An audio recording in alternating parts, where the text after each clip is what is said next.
Today is December 18, 2013 on Wednesday, 8:47 p.m. Pacific Time. And up next, U.S.-Canada Radiation Report from E&E News. Let's start with the first report. Sickened Navy crew members have lawsuit dismissed. TV says sailors say they have cancer of thyroid, gallbladder, testicles, unremitting headaches, rectal bleeding, tumors, bodies deteriorating. And this is a video. It was published December 18, 2013 at 7:45 p.m. Eastern Time by E&E News. San Diego Union Tribune, December 18, 2013. A San Diego federal judge has dismissed a lawsuit alleging that U.S. sailors were exposed to dangerous radiation but left the door open for a follow-on lawsuit, saying it was beyond her authority to determine whether the Japanese government had perpetrated a fraud. Sailors represented in the lawsuit were deckhands who washed down the flight deck and performed other decontamination tasks.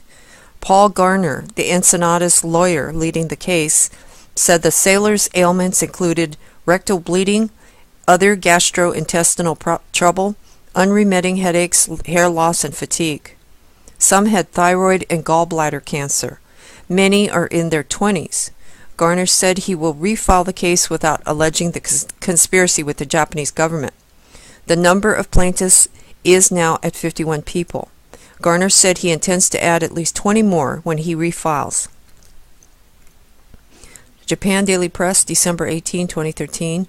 The lawsuit claimed that the power company's officials lied about the amount of radiation leaking from the molten-down reactors of the plant, with the Japanese central government complicit in the lie.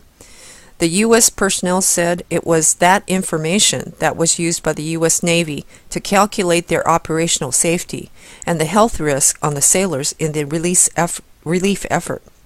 Garner said he will be refiling the case, but this time minus the charges against the Japanese government. Charles Bonner, one of the attorneys representing USS Ronald Reagan's service personnel. Nuclear Hot Seat, December 10, 2013.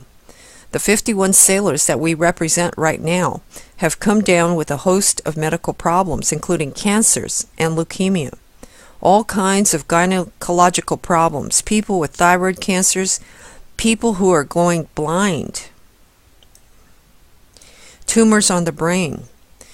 These servicemen and women are young people, 21, 22, 23 years old, and no one in the family had ever inaudible any of these kinds of illnesses before. Daniel Hare, petty officer, 3rd class aboard the USS Ronald Reagan. Around 5 months after 3/11, his body began to betray him. His immune system began to attack his body. The diagnosis, he said, was a genetic immune system disease, which on x-rays looks to have made his hip joint jagged and his spine arthritic. Other service members have been diagnosed with leukemia, testicle cancer, live in pain every day. I went from this guy in top physical condition to a deteriorating body and a whacked-out mindset. No history of the genetic disease in his family, and that doctors have told him radiation exposure could have triggered it. Al Jazeera American Tonight, December 17, 2013. Dozens of sailors who served on the nuclear-powered supercarrier USS Ronald Reagan are suing the owner of the Fukushima nuclear plant in Japan. The sailors say they have cancer and say it may have been caused by the rescue efforts following the plant's meltdown. You can watch the full broadcast right here, if you wish. Well, that's terrible. They dismissed the lawsuit. Oh, gosh. Let's go to the next report. CBS promotes Fukushima area seafood. Better if it's allowed to contain more radioactive waste? CBS email to U.S. government. The best way for NRC to calm America's nuclear anxiety is to be interviewed by 60 Minutes. This was published December 18, 2013 at 3:06 p.m. Eastern Time by E&E News. CBS News, December 19, 2013.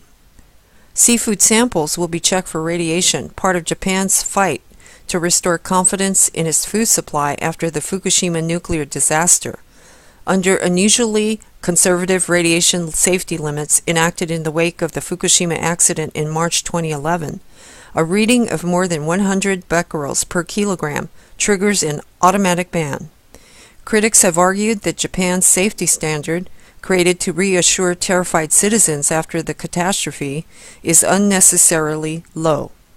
Ken Buseler, a scientist at the Woodholes Oceanographic Institution in Massachusetts, who has studied marine contamination, wrote in the magazine Science that tightening safety standards may have had the opposite effect, as the public now sees more products considered unfit for human consumption. Sometimes we are tempted to take a bite, one employee tells us.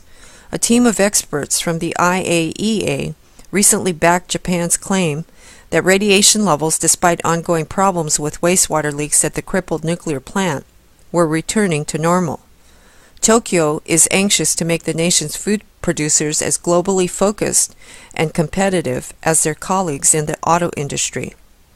Email from CBS producer Daniel Rutenek to a spokesperson at U.S. Embassy in Tokyo, March 14, 2011, says, "We'd like to request an interview with members of the NRC team once they have finished their analysis. Speaking with 60 Minutes would be the best way to reach the largest audience and calm the growing anxiety among Americans about the dangers from the nuclear release." Perhaps CBS made the same offer to the NSA before 60 Minutes aired its segment on the agency Sunday night. Didn't get a chance to watch? Wired has a recap, and here it is. Or try CBS airs NSA propaganda infomercial. And also, don't believe a word of last night's 60 Minutes NSA interview. Plus, why did 60 Minutes let the head of the NSA fool its audience? And you can click on any one of these, and you can check that out if you wish. You can watch the CBS broadcast right here. And that's going to do it for your U.S.-Canada radiation update. Please take care. Pink out.